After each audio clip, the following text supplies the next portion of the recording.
తాకట్లో ఉన్న బంగారాన్ని విడిపించి ఆ రోజున మార్కెట్ ధర కట్టి మిగిలిన డబ్బును మీకు అందిస్తుంది కొమ్మూరి గోల్డ్.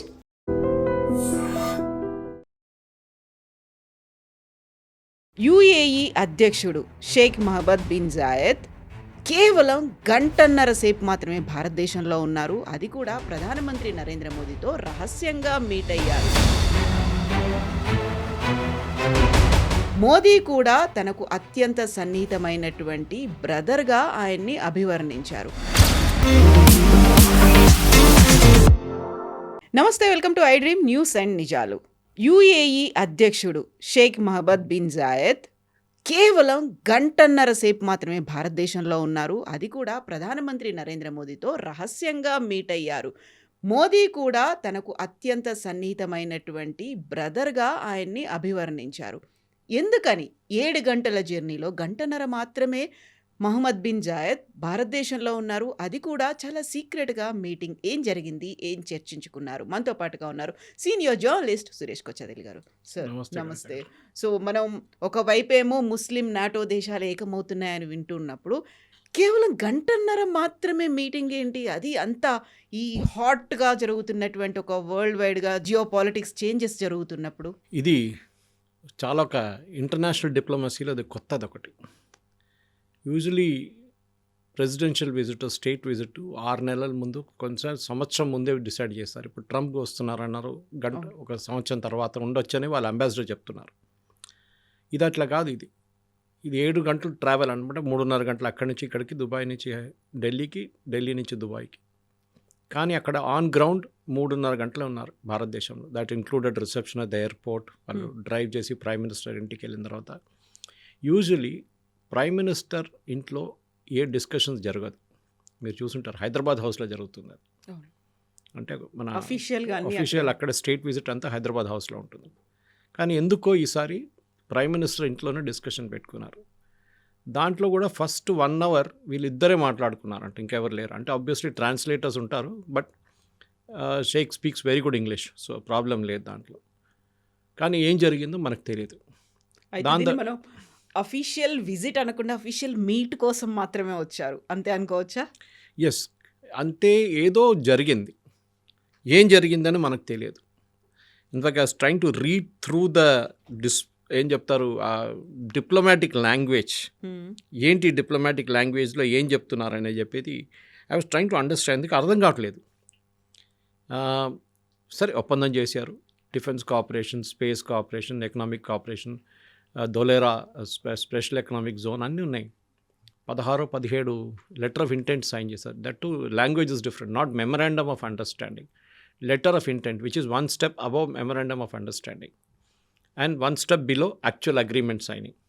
సో యాక్చువల్ ఒప్పందం చేయలేదు ఇంకా. కానీ ఈ 16 పాయింట్లు డిస్కస్ చేసి అగ్రీ చేసినప్పుడు, దాంట్లో సంతకం పెట్టుకున్న డాక్యుమెంట్స్ ఉన్నప్పుడు, అంటే this has already been discuss before. ఇది ముందే 1 నెల ముందు నుంచే మొదలైంది. డిస్కషన్ కూడా జరిగింది. దాంతో వీళ్ళు అక్కడెక్కడ ఎక్స్చేంజ్ చేసుకుని ఉంటారు draft. Then they would agreed, okay, ఈ 16-18 పాయింట్ల మీద మేము సంతకం పెడతాం. ఒక్కొక్క సెక్రటరీ పెడతారు సంతకం వాళ్ళ వైపు నుంచి. ఇక్కడ తోడు క్రౌన్ ప్రిన్స్ కూడా వచ్చారు. Is a foreign minister also. అది కాకుండా డిపి పోర్ట్ ట్రస్ట్, వాళ్ళ మెయిన్ పోర్ట్ ట్రస్ట్, వాళ్ళ ఇన్వెస్ట్మెంట్ ఆర్మ్స్. 4వది వాళ్ళ chief of investment Abu Dhabi investment trust. కానీ మిగతా దాంట్లో if you look at the entire thing, వాళ్ళకి $1.7 trillion వాళ్ళ దగ్గర ఇన్వెస్ట్మెంట్ కెపాసిటీ ఉంది, డబ్బులు పెట్టడానికి. ఇంత పెద్ద డెలిగేషన్ తీసుకొచ్చి 3.5 గంటల సేపు ఉండి సంతకం చేసి వెళ్ళిపోయారంటే ఏదో జరిగింది. They didn't want to stay for a longer time. అది ఏదైనా థ్రెట్ పర్సెప్షనో ఏదుందో తెలియదు మనకి, ఎందుకు జరిగింది అనేది. కానీ కవిత గారు, మీరు అడిగిన ప్రశ్న కరెక్టే. ఇంత అర్జెన్సీ ఏముండే రావడానికి, వచ్చిన తర్వాత కూడా ఇంత జల్దీ ఎందుకు వెళ్ళిపోయారు అని ఒక ప్రశ్న వస్తుంది అనమాట. కానీ జరిగిన దాంట్లో మనం ఫస్ట్ ఏం అర్థం చేసుకోవాలంటే, మొన్ననే యెమెన్లో జరిగిన ఇన్సిడెంట్ వేర్ యుఏఈ పంపించిన వెహికల్స్, డిఫెన్స్ వెహికల్స్ని సౌదీ అరేబియా బాంబ్ చేశారు. ఇవాళ దాకా బేసిక్లీ ఆ ఇన్సిడెంట్ జరిగేదాకా ఒక అరబ్ కంట్రీ, ఎస్పెషల్లీ మిడిల్ ఈస్ట్లో, ఈజిప్ట్ పక్కన పెట్టండి, సిరియా పక్కన పెట్టండి, ఈవెన్ జార్డన్ కూడా, విత్ ఇన్ మిడిల్ ఈస్ట్లో ఒక దేశం ఇంకొక దేశం, ఎస్పెషల్లీ జీసీసీ కంట్రీస్లో ఒక దేశం మీద బాంబింగ్ చేయడం చాలా తక్కువ. సౌదీ అరేబియా యెమెన్ మీద దీనికన్నా ముందు కూడా బాంబ్ చేశారు. అప్పుడు హూతీలు వాళ్ళ మీద మిసైల్స్ కొట్టినప్పుడు వాళ్ళు హూతీల మీద దాడి చేశారు. ఈసారి హూతీల మీద కాదు, ఈసారి ఇండైరెక్ట్గా యూఏఈ మీద కొట్టారు వాళ్ళు. And UAE immediately decide to withdraw from there. వాళ్ళు అనుకున్నారు, బహుశా అనుకుని ఉంటారు, ఎందుకు లేనిపోయిన గొడవ, వాళ్ళు సాగు వస్తారు, వాళ్ళు కొట్టుకుంటారు, హూతీలు మళ్ళీ వస్తారు, ఇరాన్ ప్రాక్సీ ఉంటుంది, ఇదన్నీ జరుగుతుందని అక్కడి నుంచి బయటకు వచ్చేసారు వాళ్ళు. అదే టైంలో ఇంకొక చిన్న ఒక ఇన్సిడెంట్ అని కాదు, చిన్న ఒక చేంజ్ ఒకటి జరిగింది ఆఫ్రికాలో. సొమాలీల్యాండ్, మనం బహుశా దీని గురించి మాట్లాడాం. సొమాలీల్యాండ్ అనే ఒక దేశం ఉంది అక్కడ, which is a part of Somalia earlier. ముందు సొమాలియాతో ఉండే, దానికన్నా ముందు వాళ్ళు ఇండిపెండెంట్గా ఉన్నారు, మళ్ళీ సొమాలియాతో మర్జ్ అయ్యారు, మళ్ళీ ఒక 25-30 సంవత్సరాల ముందు వాళ్ళు సపరేట్గా అయిపోయారు మళ్ళీ. సొమాలీల్యాండ్ ఆ రోజు నుంచి ఈ రోజు దాకా they are democratic country with a very strong democracy, చాలా మంచి జ్యుడిషియరీ, లెజిస్లేచర్, చాలా బాగా ఇన్ఫ్రాస్ట్రక్చర్ వైజ్ చాలా బాగా డెవలప్ చేసుకున్నారు. కానీ సొమాలీల్యాండ్ని ఎవరు అంగీకరించట్లేదు ఇవాళ దాకా. Till Israel came and said we are recognizing you అని బెంజమిన్ నెటన్యాహు ఒక నెల ముందు అనౌన్స్ చేశారు, that we are recognizing Somaliland, first country to do so. కానీ అందరూ ఏం మర్చిపోయారంటే అక్కడ కూడా యూఏఈ సౌదీ అరేబియా గొడవ ఉంది. అక్కడ సొమాలియాని సపోర్ట్ చేస్తుంది సౌదీ అరేబియా ఫైనాన్షియల్గా, Islamic country. Even Somaliland is also Islamic country. కానీ ఆలోచించండి, ఇజ్రాయెల్ వాళ్ళని ఫస్ట్ అంగీకరించారు యాజ్ అ డిప్లొమాటిక్ మూవ్. అక్కడ సౌదీ అరేబియా ఉన్నప్పుడు టర్కీ కూడా వచ్చి గేమ్ ఆడడం మొదలుపెట్టారు అక్కడ. ఎందుకంటే జిబూతి పక్కనే ఉంది, ఆఫ్రికాలో ఎంటర్ కావడానికి ఒక access route, even countries like ఇథియోపియాకి అది చాలా పనికొస్తుంది సొమాలీల్యాండ్. ఇప్పుడు అరబ్ నేషన్స్లో యూఏఈ అండ్ సౌదీ అరేబియా, మిగతా అందరూ క్వైట్గా ఉన్నారు, వాళ్ళకి ఎక్కువ ఏం చెప్తారు, పొలిటికల్ అంబిషన్స్ లేవు, జియో పొలిటికల్ అంబిషన్స్ లేవు అని చెప్పొచ్చు, కరెక్ట్ వర్డ్. ఎందుకంటే ఖతార్ చూస్తే ఖతార్ టెర్రరిస్ట్ వాళ్ళని సపోర్ట్ చేస్తారు, terrorist ఆర్గనైజేషన్స్ని, Hamas, Muslim Brotherhood, Islamic జిహాద్, ఐసిస్, వీళ్ళందరి హెడ్ క్వార్టర్స్ ఖతార్లో ఉంది. అది యూఎస్కి తెలుసు, పక్కనే వాళ్ళ అన్నిటికంటే పెద్ద ఎయిర్ ఫోర్స్ బేస్ ఉంది. ఈ out side US is biggest air force base. అది మొన్న కూడా ఒక దాడి జరిగింది, ఇరాన్ వాళ్ళ మీద దాడి చేశారు, ఎక్కువ డ్యామేజ్ ఏం జరగలేదు. ఇప్పుడు కూడా ఉన్న ఈ పరిస్థితుల్లో, ఇరాన్ పరిస్థితి, కొంతమంది అక్కడి నుంచి విత్డ్రా చేసుకున్నారు, వాళ్ళ ఫ్యామిలీ వాళ్ళని విత్డ్రా చేసుకున్నారు. సో యూఏఈకి ఇప్పుడు ప్రాబ్లం ఏంటంటే వాళ్ళకి ఒక స్టడీ నేబర్ ఎవరు లేరు సపోర్ట్ చేయడానికి. వెళ్ళి ఆలోచించండి, సౌదీ అరేబియా పట్టించుకోవట్లేదు, Bahrain is not interested, Oman is not interested, Qatar అసలు వాళ్ళ ప్రాబ్లం వాళ్ళు ఉన్నారు, ఎవరు వీళ్ళని పట్టించుకోవట్లేదు. బట్ మనం యూఏఈ అనగానే they are 7 emirates, separate emirates, Sharjah కానీ అబుదాబి కానీ ఇట్లా 7 ఎమిరేట్స్ ఉన్నారు. దాని క్యాపిటల్ అబుదాబి. వాళ్ళ ఇంటర్నల్ పాలిటిక్స్ సపరేట్ ఉంది, వాళ్ళు నామినేట్ చేసుకుంటారు, ఒక కౌన్సిల్ ఉంది, 7 కూర్చొని నామినేట్ చేస్తారు, ఒకరు ప్రెసిడెంట్గా, ఒకరు ఫారెన్ మినిస్టర్గా, ఒక డిఫెన్స్ మినిస్టర్గా నామినేట్ చేసుకుంటారు వాళ్ళు. సో ఫార్ సో గుడ్, వాళ్ళకి ప్రాబ్లం ఏం లేదు. Dubai is more of a trading out post, మనకు అందరూ తెలిసిందే. నేను కూడా 3 నెలల ముందు చూశాను అక్కడ డెవలప్మెంట్. అప్పుడు వెళ్ళినప్పుడు బతుకమ్మ ఫెస్టివల్ నన్ను ఇన్వైట్ చేశారు అక్కడ, దుబాయ్ నుంచి తెలుగు కమ్యూనిటీ వాళ్ళు. చాలా మటుకు వాళ్ళ development is based on real estate ఉండే ముందు, ఇప్పుడు వాళ్ళు టెక్నాలజీ మీద, ఎడ్యుకేషన్ మీద చాలా ఇన్వెస్ట్మెంట్ వాళ్ళు తెచ్చుకుంటున్నారు. పెద్ద పెద్ద యూనివర్సిటీస్ కానివ్వండి, ఈవెన్ ఐఐటి ఆఫ్ క్యాంపస్ అక్కడ ఉంది ఒకటి, అట్లాంటి పెద్ద వరల్డ్ కెలాగ్ కానివ్వండి, కొలంబియా, అట్లాంటి యూనివర్సిటీస్ని వాళ్ళు తీసుకొచ్చి, ఈవెన్ షార్జాలో కూడా. ఇట్లాంటి మార్పుల్లో జరుగుతున్నప్పుడు యూఏఈని ఇప్పుడు ఎవరు కాపాడుకుంటారు? రేపు ఒక ప్రాబ్లం వస్తే ఎవరు హెల్ప్ చేస్తారు? అదొక క్వశ్చన్ ఉంది. రేపు ఫర్ ఎగ్జాంపుల్ షార్జా మీద దాడి చేశారు ఎవరో, లేకుంటే అబుదాబి మీద దాడి చేశారు, రెబెల్స్ ఉండొచ్చు, ఎవరైనా ఉండొచ్చు, ఎవరు వెళ్ళి హెల్ప్ చేస్తారు? వాళ్ళు ఎవరు ఆయుధాలు ఇస్తారు వాళ్ళకి? ఇదొక పెద్ద ప్రాబ్లం. సౌదీ అరేబియా యూఎస్ నుంచి అన్ని ఆయుధాలు తెచ్చుకుంటారు వాళ్ళు. F-35 100 ఆర్డర్ చేశారు, ఎందుకు అర్థం కావట్లేదు. ఎందుకంటే వాళ్ళకి 10 ఉంటే కూడా సరిపోతుంది. ఎవరి మీద బాంబింగ్ చేస్తారు? మ్యాక్సిమం యెమెన్ మీద చేస్తారు, ఇప్పుడు మనం చేసినట్లని. అది కాకుండా వాళ్ళకి ఎందుకు మిసైల్? వాళ్ళు ఎవరి మీద మిసైల్స్ ఫైర్ చేస్తారు? ఎవరు లేరు. కానీ యూఎస్ని హ్యాపీగా పెట్టుకోవాలి కదా, సో వాళ్ళ దగ్గర నుంచి కొనుక్కుంటారు. ఒక 20-30 సంవత్సరాలు అయిన తర్వాత దాన్ని డిస్కార్డ్ చేసేస్తారు, దివాళీ పటాకాల్లాగా ఎక్కడో కాల్ చేసి ఖతం చేసి ఫినిష్ చేసేస్తారు. ఈ పరిస్థితుల్లోనే యూఏఈ భారతదేశం దగ్గరకు వచ్చారు. ఎందుకంటే అఫినిటీగా మనకి అక్కడ ఉన్న population one of the highest population మన వాళ్ళే, 45 లక్షల మంది ఉన్నాం మనకు Indians, all the 7 Emirates put together. ఇప్పుడు యూఏఈ ప్రెసిడెంట్ రావడం, వాళ్ళ డెలిగేషన్ రావడంలో చాలా మట్టుకు defence cooperation seems to be the main thing. దానికి రీజన్స్ ఉన్నాయి కదా, నేను కొంచెం ఎక్స్ప్లెయిన్ చేస్తాను. ఎందుకంటే మనం అర్థం చేసుకోవాల్సింది, మన దగ్గర ఉన్న ఆయుధాలు మనం వాళ్ళకి అమ్మొచ్చు. So the first thing letter of ఇంటెంట్లో strategic defence cooperation partnership, strategic defence partnership అని రాస్తాను. సో అటువైపు సౌదీ అరేబియా పాకిస్తాన్ ఒప్పందం చేసుకున్నారు. మీరు చెప్పినట్లు ఒక గల్ఫ్ నేటో కౌన్సిల్, టర్కీ కూడా యాడ్ కాలేదు. టర్కీ ఇంకా వస్తున్నారు, అడిగారంట మేము కూడా కావాలంటే. కానీ Saudi Arabia is very very of Turkey. ఎందుకంటే Saudi Arabia is the custodian of Mecca and Medina, two the holiest sites ఇస్లాంలో. వాళ్ళు అనుకుంటారు మేమే ఇస్లాంని కాపాడుకోవాలి, మేమే ఇస్లామిక్ రాజులు, ఇంకెవరు కాదు. వెరస్ టర్కీ సేయింగ్ మేము ఒరిజినల్ క్యాలిఫేట్, మేమే ఇస్లామిక్ కంట్రీస్ని లీడ్ చేయాలి, మేము లీడర్స్. సో వాళ్ళ దగ్గర ఉన్న టెక్నాలజీ సౌదీ అరేబియా దగ్గర లేదు. At the same time Pakistan ఏమంటున్నారంటే ఈ అగ్రిమెంట్ యాక్చువల్లీ కొత్త అగ్రిమెంట్ కాదు, చాలామంది దాంట్లో ఒక మిస్కన్సెప్షన్ ఉంది. ఇది ఒక పాత అగ్రిమెంట్ యాక్చువల్లీ, ఆల్మోస్ట్ 2017లోనే ఈ కైండ్ ఆఫ్ ఉంది, వాళ్ళు ఉంది. కానీ ఇప్పుడు దాకా ఏం చేయలేదు. మొన్న పాకిస్తాన్ మీద మనం దాడి చేశాం కదా, అప్పుడు సౌదీ అరేబియా వచ్చారా? రాలేదు, ఎవరు రారు కూడా. ఏ రోజు కూడా Saudi Arabia will not come to protect Pakistan, అది చాలా క్లియర్. అది కావాలంటే యూఎస్ చూసుకుంటారు. మొన్న చేసినట్లనే వాళ్ళు సీజ్ ఫైర్ తీసుకొచ్చి ఖతం చేసేస్తారు, ఫినిష్ చేసేస్తారు, అక్కడే ఏది జరిగినా యుద్ధం అక్కడ. సో డిఫెన్స్ పార్ట్నర్షిప్లో చాలా మటుకు strategic and heighten geopolitical churn in west Asia. Language, ministry of external affairs language నేను చదువుతాను, అండ్ పర్షియన్ గల్ఫ్. ఈ రీజన్లో మొత్తం జరుగుతున్న ఒక పెద్ద ఒక ఏం చెప్తారు ఒక పొలిటికల్ టర్న్ తీసుకుంటుంది. ఇప్పుడు దాకా చాలా పీస్ఫుల్గా ఉన్న ఏరియాని సడన్గా సౌదీ అరేబియా యూఏఈ టెన్షన్లో మీరు మా వైపు ఉన్నారా, మీరు వాళ్ళ వైపు ఉన్నారా అని చెప్పి ఒక డిఫరెన్స్ వచ్చేస్తుంది అనమాట. ఈ ఇంటెంట్లోనే మనకు చాలా మటుకు అర్థం చేసుకోవాల్సిందంటే ఒకటో రెండో మేజర్ చేంజెస్ నేను దాని గురించి చెప్తాను కవిత గారు. డిఫెన్స్లో ఒకటి, మన వైపు నుంచి ఉన్న ప్రొడక్షన్ని మనం యూఏఈకి అమ్మబోతున్నాం. అది ఏదైనా ఉండొచ్చు, మిసైల్స్ ఉండొచ్చు, డ్రోన్స్ ఉండొచ్చు, ఏదైనా. స్ట్రాటజిక్ డిఫెన్స్ పార్ట్నర్షిప్లో మనం తయారు చేస్తున్న defence equipment we can cell to UAE. ఎవరు రెస్ట్రిక్షన్ లేదు మనకి. పాకిస్తాన్కి రెస్ట్రిక్షన్ ఉంది, ఎందుకంటే వాళ్ళు యూఎస్ ఎప్పుడు వాళ్ళని కంట్రోల్ చేస్తూనే ఉంటారు, వాళ్ళు ఎప్పుడు ఎవరికి అమ్ముతారు. అని ఇప్పుడు కూడా మొన్న కూడా ఏం చెప్పారు, we will extend our nuclear umbrella to Saudi Arabia అన్నారు అగ్రిమెంట్ ప్రకారం. వాళ్ళు చేయకూడదు, they have no right to do it.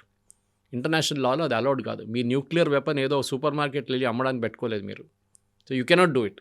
కానీ ఎవరు సీరియస్గా వాళ్ళని తీసుకోరు పాకిస్తాన్, వాళ్ళు చెప్పినప్పుడు ఎవరు పట్టించుకోరు వాళ్ళని. ఈ స్ట్రాటజిక్ డిఫెన్స్ పార్ట్నర్షిప్లో మనం ఒక అగ్రిమెంట్ సైన్ చేశాం అనమాట. దాంట్లో we will supply missiles, we will do joint exercises. ఇప్పుడు జాయింట్ ఒక డెజర్ట్ సైక్లోన్ అని చెప్పి ఒక జాయింట్ ఎక్సర్సైజ్ చేయబోతున్నాం యూఏఈతో, వాళ్ళ ఆర్మీ, వాళ్ళ ఎయిర్ ఫోర్స్, వాళ్ళ నేవీతోని మనం కూడా we'll participate in joint exercise. That is very very different. దీనికన్నా ముందు జరిగిన అన్నిటికంటే చాలా డిఫరెంట్ ఇది. మన యూజువల్ ఎక్సర్సైజ్ ఆస్ట్రేలియాతోనో, యూఎస్తోనో, యూకేతోనో చేస్తూనే ఉంటాం మనం. కానీ ఫస్ట్ టైం వీఆర్ డూయింగ్, దీనికి ముందు చేసాం కానీ it was a joint exercise. ఈసారి ఓన్లీ విత్ యూఏఈ వీఆర్ మనం చేయబోతున్నాం అనమాట. ఇంకోటి చాలా important, intelligence sharing and counter terrorism. మొన్న నిన్న జరిగిన ఒప్పందంలో చాలా క్లియర్గా చెప్పారు, we condemn all forms of terrorism. And FATF లిస్ట్లో మేము ఏ దేశం టెర్రరిజంని స్పాన్సర్ చేస్తున్నారో వాళ్ళ వ్యతిరేకంగా ఎఫ్ఏటిఎఫ్ లిస్ట్లో వాళ్ళని తీసుకొస్తాం. అంటే ఎఫ్ఏటిఎఫ్ అంటే మీకు it is a list which is financial action task force. అంటే మీరు ఒక టెర్రరిస్ట్ గ్రూప్ని ఫండ్ చేస్తున్నారంటే మీరు ఆ లిస్ట్లో వచ్చేస్తారు. పాకిస్తాన్ మొన్న దాకా ఉండే గ్రే లిస్ట్ అంటారు దాన్ని, గ్రేలో ఉన్నారు. దాని తర్వాత బ్లాక్లో అయితే టోటలీ బ్లాక్ లిస్ట్. కానీ స్ట్రేంజ్లీ ఖతార్ ఆ లిస్ట్లో లేరు, ఎందుకంటే వాళ్ళు యూఎస్ మీద ఇన్ఫ్లుయెన్స్ యూజ్ చేసుకుంటారు. మేము వీళ్ళని కంట్రోల్ చేయడానికి మా దగ్గర పెట్టుకుందాం, లేకుంటే వీళ్ళు వెళ్ళి ఎక్కడ బాంబు వేస్తారో మాకు తెలియదు, మా దగ్గర కూర్చుంటే చేయరు కదా అని చెప్పేసి. ఇది ఖతార్ లాజిక్ అన్నమాట. సో ఎఫ్ఏటిఎఫ్ కింద కూడా తీసుకొస్తాం చాలా క్లియర్గా, this is aimed at Pakistan. మొన్న కూడా సేమ్ యూఏఈ ప్రెసిడెంట్ అక్కడ వెళ్ళినప్పుడు వెన్ హీ వాజ్ దేర్, ఆ టైంలో ఈ సౌదీ అరేబియాతో గొడవ జరిగింది కవిత గారు. ఇమ్మీడియట్ ఆయన అక్కడ ఉన్నప్పుడు Pakistan gave a statement saying we are supporting Saudi Arabia. ఆలోచించండి, మీ హెడ్ ఆఫ్ స్టేట్ అక్కడ ఉన్నారు, UAE president is the sheikh Mohammed bin Zayed. అక్కడ ఉన్న టైంలో పాకిస్తాన్ ఒక స్టేట్మెంట్ ఇస్తున్నారు that we support Saudi Arabia. Yemen బాంబింగ్లో సౌదీ అరేబియాని మేము సపోర్ట్ చేస్తున్నాం. UAE president sitting right in Pakistan. That is a big diplomatic disaster. దాని తర్వాత బహుశా ఈ డిసిషన్ తీసుకున్నారు that he will come to India. Announce చేయలేదు, ఎందుకంటే ముందు అనౌన్స్ చేశారనుకోండి what would happened is US pressure పెడుతుండే ఆయన మీద, మీరు వెళ్ళకూడదు ఇండియాకి, మళ్ళీ అది ప్రాబ్లం అవుతుంది పాకిస్తాన్తో, అది అవుతుంది ఇది అవుతుంది, సౌదీ అరేబియాతో ఇష్యూ అవుతుంది, ప్లీజ్ డోంట్ గో అని చెప్పి ఆయన మీద ఫుల్ ప్రెషర్ పెడతారు. దానికోసం ఈ విజిట్ని టోటలీ సీక్రెట్గా పెట్టుకున్నారు. జస్ట్ 2 రోజుల ముందు అనౌన్స్ చేశారు, వచ్చారు, మీరు చెప్పినట్లు 3.5 గంటలు ఉన్నారు, దాని తర్వాత వెళ్ళిపోయారు. ఈ was not coming from a third country, ఏదో వస్తున్న రూట్లో దిగేసి కొంచెం బ్రేక్ ఒక తీసుకొని స్టాప్ పెట్టుకో. ఓవర్ లా కాదు, ఓన్లీ దీనికోసం వచ్చి అక్కడికే మళ్ళీ రిటర్న్ వెళ్ళిపోయారు. ఇది చాలా ఇంపార్టెంట్. ఎందుకంటే యూజువలీ డిప్లొమాటిక్ విజిట్స్లో యుఎస్ ప్రెసిడెంట్ కానీ ఎవరైనా కానీ వాళ్ళు 3-4 కంట్రీలు విజిట్ చేస్తారు. కానీ ఇక్కడ Sheikh was very clear that ఆయన ఒకటే కంట్రీకి వస్తున్నారు, is not going to Pakistan after that. దీనికన్నా ముందు వెన్ MBS ఇండియాకి వస్తున్నప్పుడు పాకిస్తాన్ ఆయన రిక్వెస్ట్ చేశారు, మీరు వెళ్తునో లేకుంటే రిటర్న్ వస్తున్నో మా దగ్గర దిగండి ఇస్లామాబాద్లో. ఈ సెడ్ నో. ఆయన వెళ్ళారు, తర్వాత ఒక 15 రోజుల తర్వాత పాకిస్తాన్కి వచ్చారు. సో UAEలో కూడా ఇప్పుడు చూడండి మీరు, పాకిస్తానీ సిటిజన్స్కి వీసాస్ ఇవ్వట్లేదు. బంగ్లాదేశ్, పాకిస్తాన్ చాలా నేషన్స్కి వీసా ఇవ్వట్లేదు. In fact today they made more changes వాళ్ళ వీసా రూల్స్లో. అక్కడున్న ఇమిగ్రేషన్ రూల్స్లో చాలా మటుకు మార్పులు తీసుకొచ్చారు టెక్నాలజీ వైస్. ఇవాళ మనం కూడా, నేను వెళ్ళినప్పుడు కూడా మనం యూజువలీ మన ఇమిగ్రేషన్ వాళ్ళు స్టాంప్ కొడతారు. Saudi Arabia is remove that, UAE is remove that. వాళ్ళు మన ఫేస్ స్కాన్ చేసుకుంటారు, and once you're scanned on that, మీరు ఎప్పుడు వచ్చి ఎప్పుడు వెళ్తుకొని మిమ్మల్ని అక్కడ that camera will register you. Return వచ్చినా కూడా స్టాంప్ కొట్టలేదు, this no stamp on that. మనం ఇంకా ఆ స్టేట్కి రాలేదమ్మా మనం. సో ఆ చేంజెస్ వాళ్ళు తీసుకొస్తున్నారు. They are seeing terrorism as a threat. దానికోసమే వాళ్ళు పాకిస్తాన్, బంగ్లాదేశ్ ఇట్లాంటి దేశాల నుంచి వచ్చిన వాళ్ళకి వీసా ఇప్పుడు ఇవ్వట్లేదు. ఉన్న వాళ్ళు ఉన్నారు కానీ కొత్త వాళ్ళకి ఇవ్వట్లేదు అక్కడ. సో ఈ డిఫెన్స్, ఈ LOI సైన్ చేసిన letter of intent is very very important. బహుశా మన దగ్గర ఉన్న మిసైల్ కేపబిలిటీస్ మనం వాళ్ళకి అమ్మొచ్చు, including BrahMos. We can sell it to UAE. ఇది కాకుండా నెక్స్ట్ ఒకటి స్ట్రాటజిక్ డిఫెన్స్ పార్ట్నర్షిప్లో industrial collaboration, defence industrial collaboration. మన దగ్గర ఉన్న DRDO, BDL, HAL, మన దగ్గర ఉన్న ఆర్డినెన్స్ ఫ్యాక్టరీస్, ఇక్కడ ప్రొడ్యూస్ చేస్తున్న ఎక్విప్మెంట్ని వాళ్ళు పెట్టుబడి పెడతారో చూడాల్సింది. పెట్టుబడి పెడితే then we can actually make more equipment. దాన్ని మనం అమ్మచ్చు UAEకి, వాళ్ళకి అమ్మచ్చు అనమాట.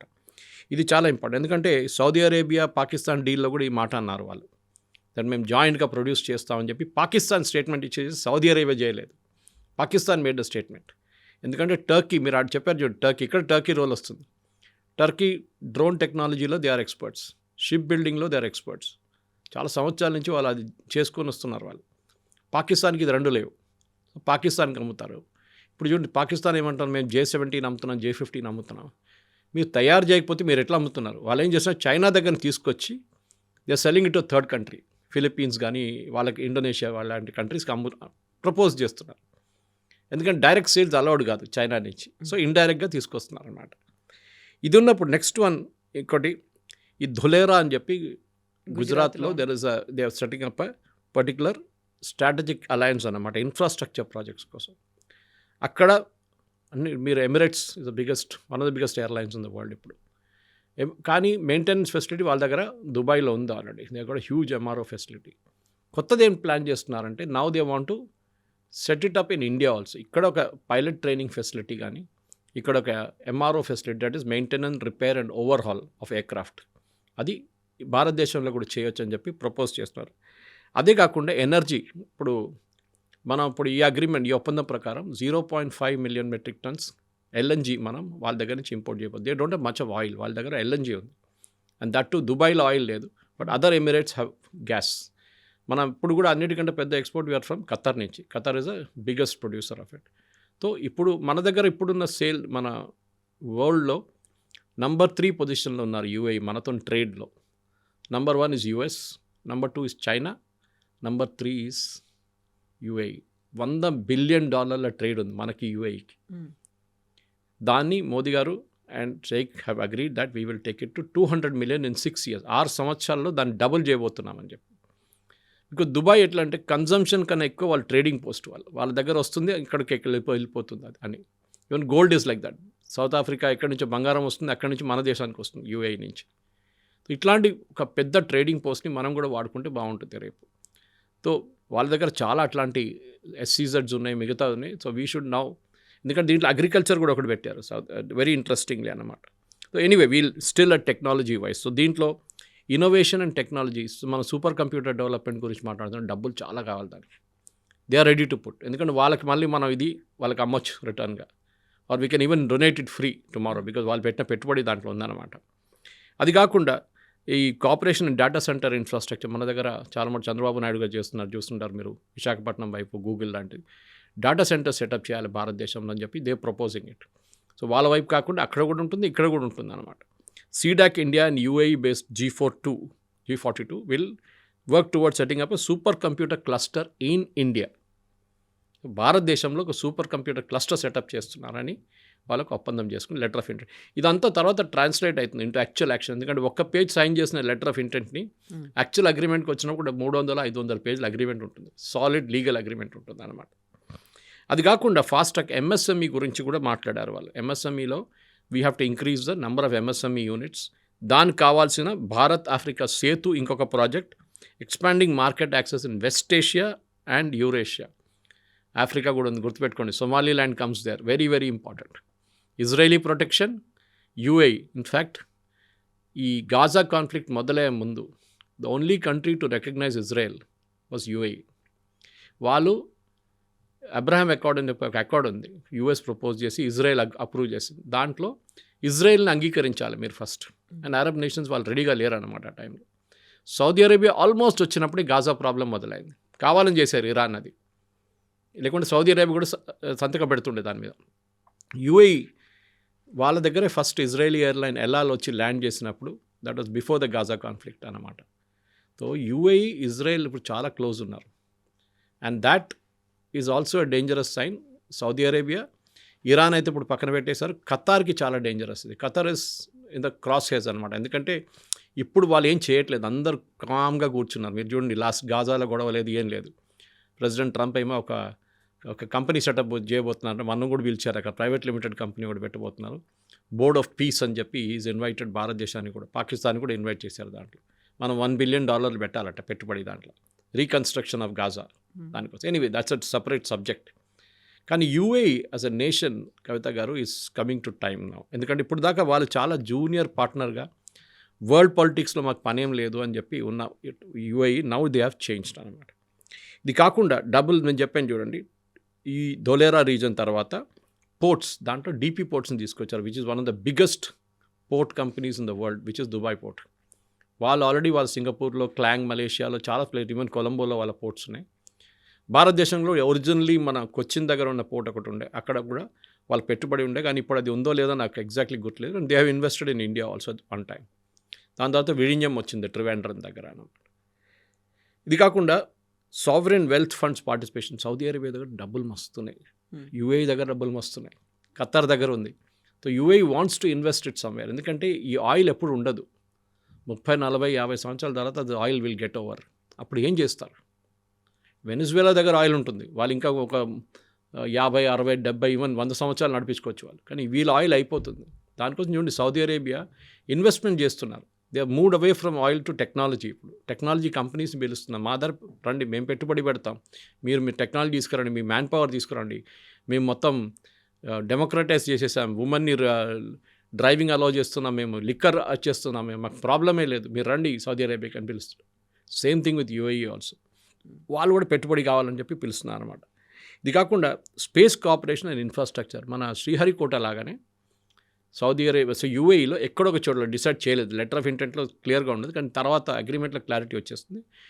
వాళ్ళకొక శ్రీహరికోట లాంటి ఒక place they want to set up. ఎందుకంటే మనం శ్రీహరికోటని ఒట్టి సెటప్ చేయలేమట్లేదు. శాటిలైట్ లాంచ్ చేసేటప్పుడు దాని లాటిట్యూడ్ లాంజిట్యూడ్ పెట్టి ఒక పర్టికులర్ ప్లేస్ చూస్ చేయాల్సి వస్తుంది. దానికోసం శ్రీహరికోట చూస్ చేశారు. లేకుంటే ఎక్కడైనా పెట్టుకోవచ్చు కదా, మనం విశాఖపట్నంలో కూడా పెట్టుకోవచ్చు. కానీ that satellite gets a normal trajectory, దానికి ఒక పుష్ వచ్చేస్తుంది ఆటోమేటిక్గా latitude లాంజిట్యూడ్. So that will also happen. ISRO and వాళ్ళ ఆర్గనైజేషన్ యూఎస్ఏ కలిసి కొత్త శాటిలైట్లు తయారు చేయబోతున్నారు, దాంట్లో పెట్టుబడి ఉంటుంది. అది కాకుండా కమర్షియలైజేషన్ ఆఫ్ స్పేస్ టెక్నాలజీస్, మనకు కొత్త ఏమైనా డబ్బులు పెట్టాను దాన్ని శాటిలైట్స్ తీసుకొచ్చి మిగతా దేశాల నుంచి లాంచ్ చేయడానికి మన కెపాసిటీ ఉంటుంది. ఫ్యూచర్ మిషన్, మనం మార్స్ మిషన్ ప్లాన్ చేస్తున్నాం, మూన్ మిషన్, దీంట్లో అంతా వాళ్ళు కూడా యూఏఈ కూడా పెట్టుబడి పెడతారు, జాయింట్ వెంచర్స్ చేసుకుంటా అంటారు. ఇది కాకుండా ఏఐ, ఆర్టిఫిషియల్ ఇంటెలిజెన్స్ కానివ్వండి, ఫిన్టెక్ కానివ్వండి, రిన్యూవబుల్ ఎనర్జీలో కూడా వీళ్ళు UAE set they will put money. ఆలోచించి ఇదంతా ఈ 3.5 గంట సేపట్లో మొత్తం సంతకం పెట్టేశారు, అంటే డిసిషన్ ముందే తీసుకున్నారన్నమాట. It's not exactly. సర్ప్రైజింగ్. ఒక ఇంటెంట్ ఇన్ని రకాలు మాట్లాడుకోవాలంటే గ్రూప్ ఆఫ్ పీపుల్ ఉంటారు. డిఫరెంట్ సెగ్మెంట్స్‌లో వాళ్ళు మాట్లాడుకోవాలి. మీటింగ్స్ అనేవి చాలా ఎక్కువ పెట్టుకుంటారు. మినిమమ్ ఒక 2, 3 డేస్ స్టే ఉంటే తప్ప కానటువంటివి. ఇవన్నీ కూడా అంత హడావిడిగా, అంత తొందరగా ఒక ఎమర్జెన్సీ అన్నట్టు ఇప్పుడు అర్జెన్సీ ఉంది. ఇప్పుడు కాకపోతే మళ్ళీ జరగదు అన్న అంత తొందరలో ఎందుకని చేయాల్సొచ్చింది? It's mystery. నాకు కూడా ఇప్పుడు కూడా దానికి ఒక రెడీమేడ్ ఆన్సర్ లేదు దానికి. బహుశా they are feeling some threat. ఎందుకంటే మనకు ప్రాబ్లం లేదు, ఇట్స్ యూఏఈ కావాల్సింది. వాళ్ళు వచ్చారు ఇక్కడికి, మోదీ గారు అక్కడికి వెళ్ళలేదు. ఎగ్జాక్ట్లీ. బట్ భారతదేశాన్ని అందులో మోదీని నమ్ముతున్నారు వాళ్ళు. ఎందుకని? వాళ్ళకి తెలిసిపోయింది ఇప్పుడు. సౌదీ అరేబియా వాళ్ళ మీద బాంబింగ్ చేసినప్పుడు వాళ్ళకి తెలిసిపోయింది ముస్లిం బ్రదర్హుడ్ అనేది ఏం లేదు. ఎవరి పని వాళ్ళు చూసుకుంటున్నారు. Each nation is taking care of it's interest. So మనం కూడా చూసుకోవాలి. భారతదేశం కలిస్తే ప్రాబ్లం ఏముంది? ఆఫ్టర్ ఆల్ ఇండోనేషియా తర్వాత world second largest population of Muslim మన దేశంలో ఉంది. పాకిస్తాన్ కాదు, సౌదీ అరేబియా కాదు, యూఏఈ కాదు, బహ్రెయిన్ కాదు, ఖతర్ కాదు, వీఆర్ దర్.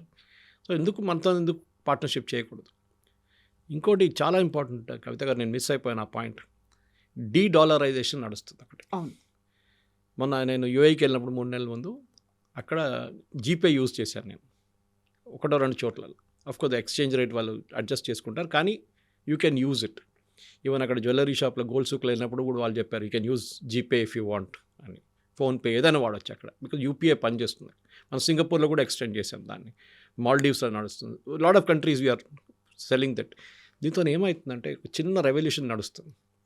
ఏ పనికైనా ఆయిల్ కొన్నా కానీ మిగతా దానికి అన్నిటికీ డాలర్ యూజ్ చేయాల్సి వచ్చింది. దేనికన్నా ముందు ఇప్పుడు మీరు ఈవెన్ గల్ఫ్కి వెళ్తే మీరు డాలర్ తీసి డాలర్ని ఎక్స్చేంజ్ చేసుకుంటారు.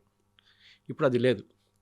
మీరు యూపీఐ తీసుకొచ్చినప్పుడు మీరు ఏ డాలర్ తీసుకెళ్ళక్కర్లేదు. ఒక మినిమం అమౌంట్ మీ దగ్గర పెట్టుకుంటారు, మిగతా అంతా మీరు యూపీఐ మీద పని నడిపించుకుంటారు. ఇప్పుడు UAE wants to extend that. దాంతో ఏమైపోతుందంటే వాళ్ళ కరెన్సీ రియాల్ కానీ దిరమ్స్ కానీ ఆ ఏరియాలో ఏ కరెన్సీ ఉన్నా కానీ we will use that currency దిరమ్స్ని యూజ్ చేసి మనం రూపీ వాళ్ళ లోకల్ కరెన్సీలో వాడుకుంటాం. ఇన్ఫ్యాక్ట్ 1976 దాకా కవిత గారు the currency of UAE and Kuwait and all was Indian rupee. మన రూపీ ఒఫిషియల్ కరెన్సీ ఉండే వాళ్ళది. తర్వాతనే కదా 71లోనే వాళ్ళకి ఇండిపెండెన్స్ వచ్చింది. అప్పుడు దాకా వాళ్ళకి బ్రిటిష్ ప్రొటెక్టరేట్ ఉండే యూఏఈ. దాని తర్వాత ఎమిరేట్స్ అందరు కలిసి మేము ఒక కంట్రీ ఫామ్ చేస్తాం అవుతుందని చెప్పి యూఏఈ అని పేరు పెట్టుకున్నారు. తర్వాత అది ఒక పెద్ద హిస్టరీ ఉంది దానికి. కానీ మెయిన్గా ఏంటంటే ఇప్పుడు అమెరికాకి థ్రెట్ ఎక్కడి నుంచి వస్తుందని మీరు అడిగిన ప్రశ్నకి the biggest threat is going to come from this. మనం ఇరాన్తో ట్రేడ్ చేసుకున్నాం, ఆయిల్లో రూపీ వాడుకున్నాం, దాని తర్వాత బియ్యం అమ్మాం వాళ్ళకి. రష్యాతో రూబుల్స్లో చేసుకుంటున్నాం, చైనాతో యుఎన్లో చేసుకుంటున్నాం. డాలర్ వాడట్లేదు ఎక్కడ. అండ్ యూఎస్కి అన్నిటికంటే పెద్ద థ్రెట్ అది. ఎందుకంటే వాళ్ళ డాలర్ వాడకపోతే డాలర్ వీక్ అయిపోతుంది రేపు. డాలర్ స్ట్రాంగ్ అయిపోతే కూడా వాళ్ళకి ప్రాబ్లం అవుతుంది రేపు. ఇది రెండు వైపులో వాళ్ళకి దెబ్బతింటుంది వాళ్ళు.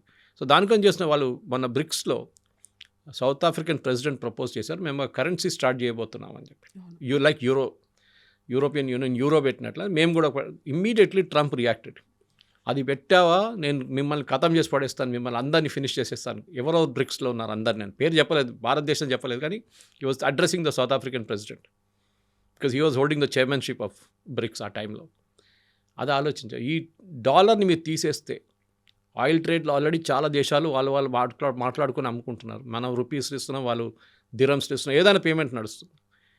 డాలర్ని పక్కన తీసేస్తే అది యూఎస్కి చాలా పెద్ద థ్రెట్. సో దీంట్లో కూడా ఒప్పందం చేశారు ఇప్పుడు that we will encourage use of Indian rupee, Indian payment system like UPI and వాళ్ళ కరెన్సీ. సో వాళ్ళ సిటిజన్స్ ఇక్కడ వచ్చినప్పుడు అదే ప్రాసెస్ ఇక్కడ వాడుకోవచ్చు, మన అక్కడ మనం వాడుకుంటాం. మన వాళ్ళు అక్కడ ఎక్కువ వెళ్తారు because Dubai is almost like a tourist place today. ఇప్పుడు టూరిస్ట్ ప్లేస్గా మారిపోయింది అది కంప్లీట్గా. ఇట్లాంటి పరిస్థితుల్లో ఇప్పుడున్న ఈ అగ్రిమెంట్ ఇంకా చాలా డీటెయిల్స్ బయటికి రావాల్సింది.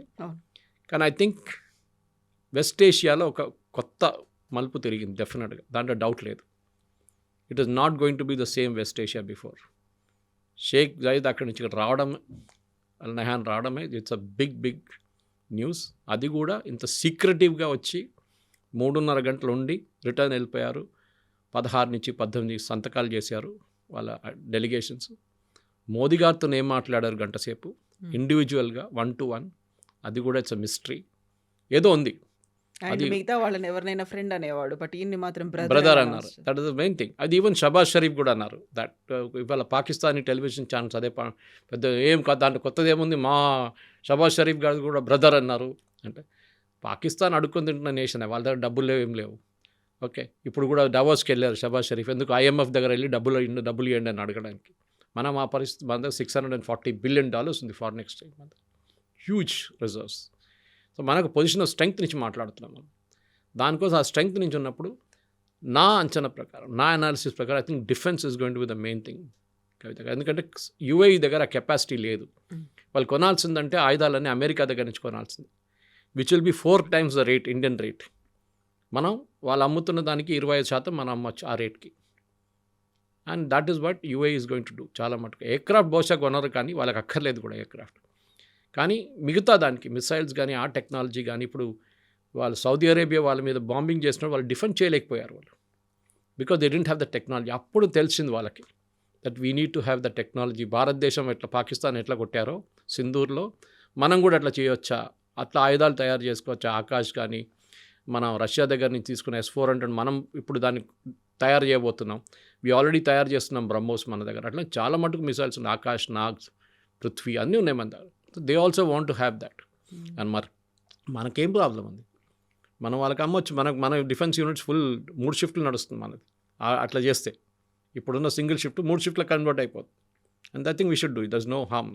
నేనైతే ఐ థింక్ ఒక కల్చరల్ ఎక్స్చేంజ్ అనేది ఇప్పుడు కాదు, 200, 300, 400 సంవత్సరాల ముందు నుంచి కూడా మనకు రిలేషన్షిప్ ఉంది గల్ఫ్తో. మనం చూసాం, ఒమాన్కి ఒక షిప్ వెళ్ళింది, స్టిచ్ షిప్ తీసుకెళ్లారు సంజీవ్ సాన్యాల్ వాళ్ళ టీం.